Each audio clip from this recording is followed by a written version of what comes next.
జై బలో ఆదినారాయణకి. ఇంకొంచెం గట్టిగా ఉండాలి. ఎలా అంటే ఈ పొద్దు అమ్మగారి చేతిలోనే దేశం ఉండేది, ప్రపంచం ఉండేది, సంసారం కూడా ఉండేది అమ్మగారి చేతిలో.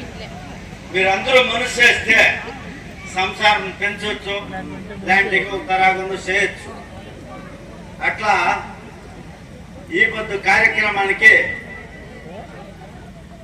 ముఖ్యంగా సుమారు 3 నెలల వెనక ఈ కార్యక్రమం ఉండింది. యావదో ఎలక్షన్ లో అవి వచ్చి అంతా ముందుకు పోయిచ్చారు.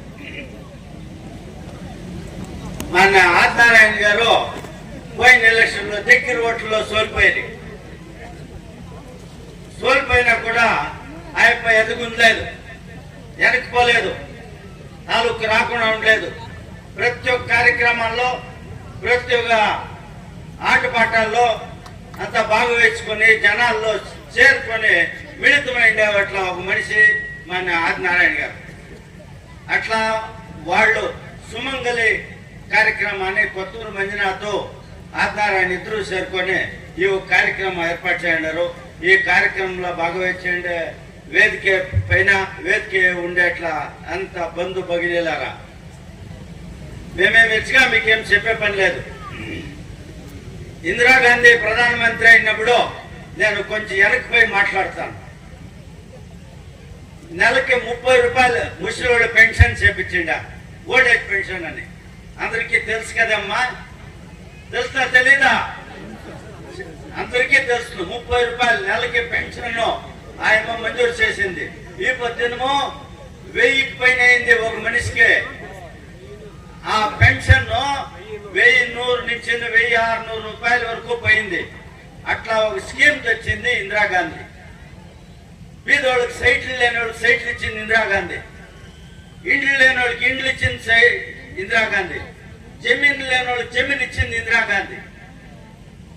ఎలా చెప్తా ఉన్నానంటే అమ్మగారు మనసు చేస్తే ఏమైనా సాధించు అనే దానికి నేను చెప్పింది ఈ ఉదాహరణలో.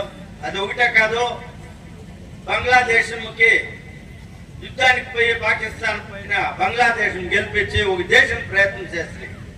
అంతేకాదు ఈ ప్రపంచంలో ఇండియా దేశం ఏడుంది అని చూపించింది అంటే ఇందిరాగాంధీ ఒకటే, ఎవరూ చేయలేదు.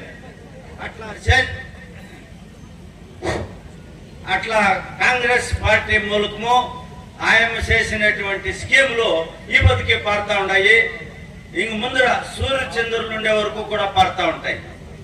వాళ్ళ ఆశీర్వాదం ఇంకా సిద్ధరామయ్య గారు, డికే శివకుమార్ ముఖ్యమంత్రి అయ్యి ఉప ముఖ్యమంత్రి అయ్యి ఆడవాళ్ళకి నెలకు 2000 రూపాయల పెన్షన్, బస్సుల్లో ఫ్రీగా పోయి వచ్చేదానికి పోతా ఉంటారు లేదా? మా బస్సుల్లో చెప్పలేదు ఎవరునో పోతా ఉంటారా? బస్సుల్లో ఫ్రీగా పోయేదానికి బస్సుల్లో 2000 రూపాయల నెలకు 10 కేజీలు భీము ఫ్రీ. ఇదంతా ఎవరు చేసిరమ్మా?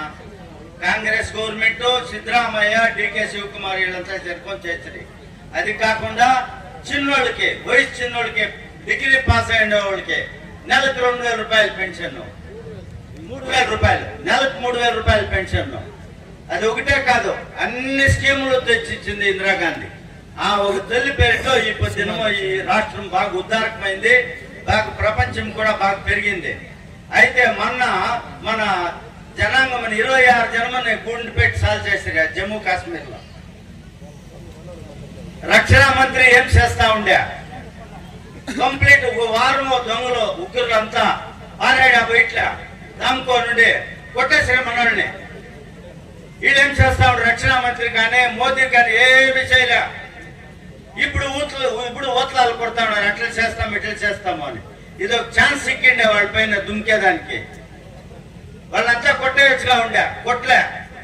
అమెరికా ట్రంప్ ఒక మధ్యంలో ఫోన్ చేసిందే, వద్దప్ప అని ఒక నిలిపేశా. ఇది మన కంటకమే, ముందు కూడా కంటకమే. ఇది ముందు వరించి ఆ పని ముగించేసిండే. ఇట్లా ఒక నీచమైన పని మోదీను రక్షణ మంత్రి అయిన అమర్నాథ్ సింగ్ వాళ్ళు చేసిండారు. దానికి ఈ సందర్భంలో రాజ్నాథ్ సింగ్ ఈ సందర్భంలో ఈ సభలో ఖండిస్తాము అని అంతా మేము చెప్తా ఉన్నాము. మీరందరూ జై బలో కాంగ్రెస్ పార్టీకి.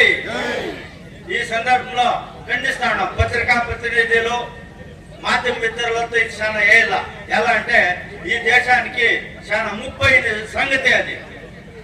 దానికోసము మీరందరూ లేపెట్టి హెచ్చరికగా ఉండాలా. మన దేశం బాగుంది, మన యుద్ధ సైన్యం బాగుంది, యుద్ధం ప్రారంభమైంది, ఇంక ముందు కూడా ఇండియా దేశం గెలుస్తుంది అని చెప్తా. ఇంకెచ్చగా మేమేం చెప్పాకి ఇంకా తిండిగా జాస్తి జన్మడారు మాట్లాడేవాడు. ముందురా మీరు యోచన చేయాల్సింది ఇంతే. ఇప్పుడు ఏమన్నా కాంగ్రెస్ పక్షం ఏమన్నా చేసింది అంటే ఈ దేశానికి కాంగ్రెస్ పక్షమే. స్వాతంత్రం తెచ్చినప్పుడు ఇంకా ముసలి వాళ్ళకి కుంటి కూరప్కి గుడ్డి గూళ్ళ